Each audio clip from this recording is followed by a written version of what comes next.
Happy New Year, my virtual sons and daughters. All right, so today is New Year's Day. Um, and I received this DM last night. I'm just going to read it. He said, "Hey, Walker, I've been following your YouTube channel for a couple of years now, and your industry content is gold. But honestly, your Instagram has been even more valuable to me lately. I'm 23, just a few years into my engineering career, and the stuff you post about values and relationships, real masculinity, and pushing through adversity has been a real lifeline to me. There's so much noise out there, and it's hard to know who to actually listen to, but your voice cuts through it. Thank you, man, seriously. I've got 3 questions if you ever have time. Number 1, what were you like growing up through your teens and early to mid-20s? Were you always this direct and grounded, or did life beat that into you along the way? Number 2, you have a reputation for telling it straight, no sugarcoating, no matter who it offends. Yet you come across as genuinely compassionate, generous, and forgiving. How do you balance speaking hard truth without becoming hard-hearted?" Good line. And number 3, any advice for a young engineer who's doing okay at work but still feels lost, both professionally and personally, trying to figure out who he's supposed to become? No pressure to answer, but if you ever do, I know I'm not the only one who'd appreciate it. Thanks again for putting the content out there. Respect. First off, thank you. That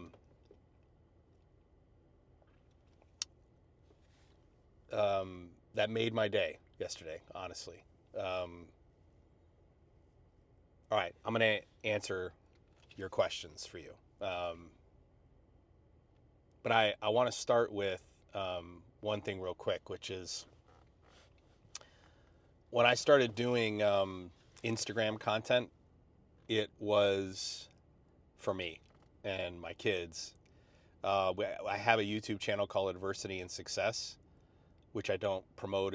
It's tied to a book I've written called Adversity and Success that I haven't finished, primarily because of my post-divorce life. I really feel like I should feel like I've gotten to a resolution point there. That chapter should be written in my post-divorce life, and it hasn't been written yet. So Adversity and Success is where I did a lot of this content, and then it pivoted to Instagram, primarily because my kids use Instagram more. I can tag my kids, which I can't do on YouTube. Well, I can if they have YouTube channels. But and the timeline feature in Instagram makes it very easy to go back to a space and time in your archive to know exactly what you posted on what day and what your thoughts were and all that. But I never anticipated that people who followed me professionally would follow me on Instagram. And originally my Instagram was private. I only made it public because we did a collaboration video with Brian Shaw for fullstrength.ai, and it needed to be public. I had to switch it to public in order to do that. So it means a lot to me when people who, they take the time to write this kind of stuff. So question number 1, what were you like growing up through your teens and early to mid-20s? Were you always this direct and grounded, or did life beat that into you along the way? I like to think that I've always been this direct. I know I have not always been this grounded. When I was 24, there was a moment that clicked, and it coincided with my relationship with my ex-wife, which was, up until that moment, I could be in a room full of people and feel alone. And it was not that I was not a gregarious. I mean, I was a class clown. I was a dancer. I was outgoing. I had lots of friends. It wasn't like anything, I was an athlete. But it was more that I felt like people in the room couldn't relate to me. Or I couldn't relate to them. And so in many ways, growing up, what was I like in my teens and early 20s, I was finding my way. I was trying to figure out if I was normal. Like, it did what I went through as a kid, did it break me somehow? Was I always direct? I think so.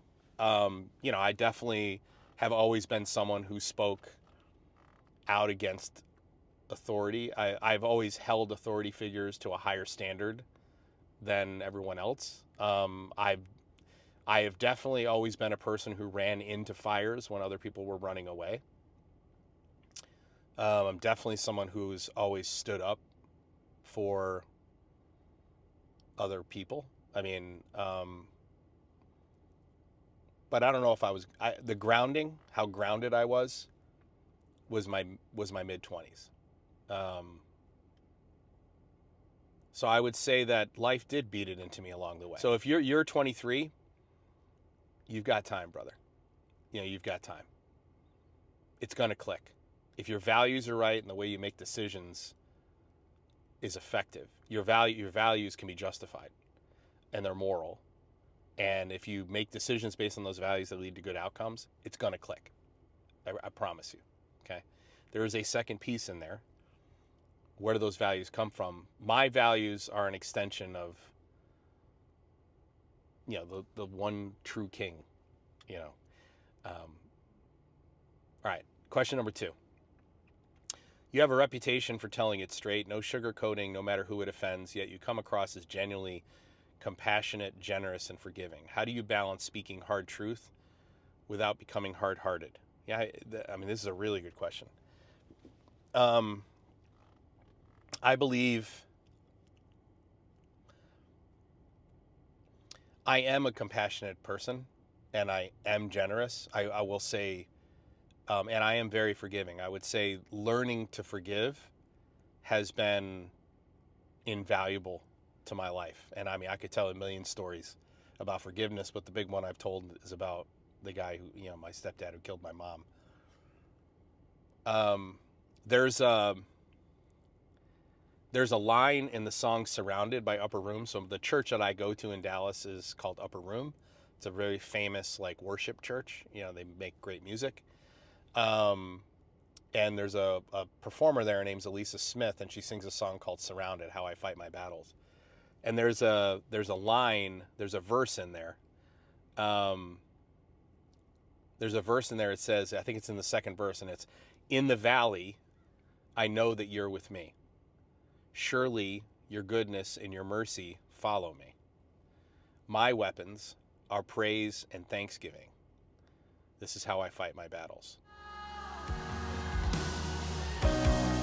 In the valley, I know that you're with me, and surely your goodness and your mercy follow me.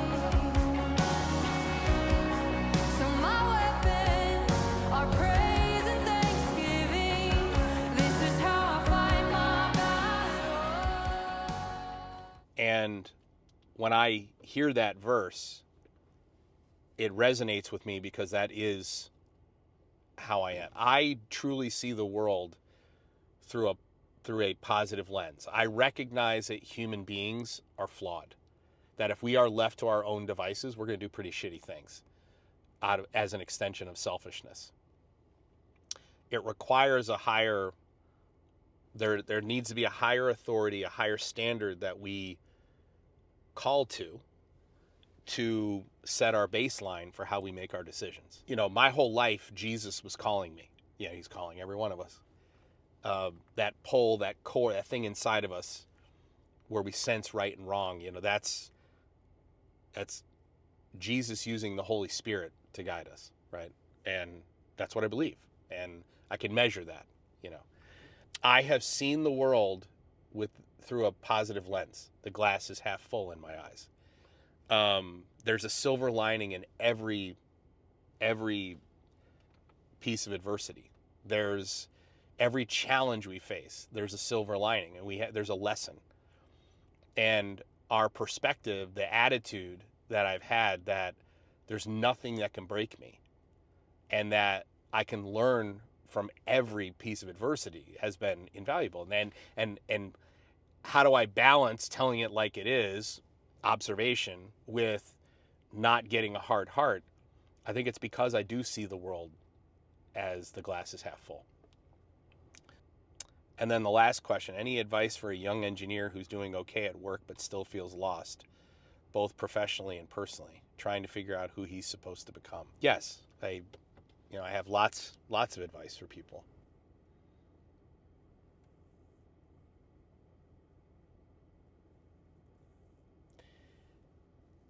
I would bet that if I were to pin you down, if we were to have a face-to-face conversation, I were to pin you down and I would ask you, what do you believe?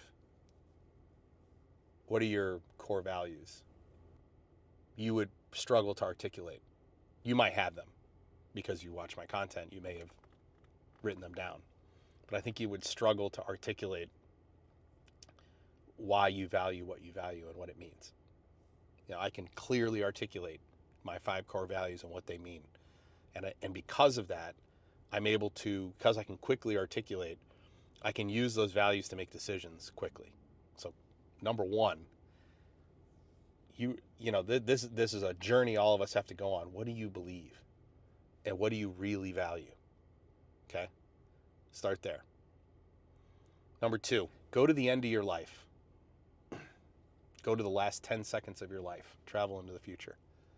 Look back on your life and write down what it is you want to say. What do you want to see? I did that. I went to the end of my life because of my mom getting murdered at 30. When I was getting closer and closer to 30, I'm like, wow, I'm almost the age my mom was. And I wrote down the things that I wanted to see. The things I wanted people to say. The people closest to me, the ones who matter. And last but not least, I would say this. Ask yourself, what would the future you, the person you want to be, say about who you are now? And when you make your decisions going forward, ask that question. Okay? Listen, brother, I really appreciate you taking the time to send that message. And I hope this was valuable. All right? Happy New Year, and I hope you crush 2026.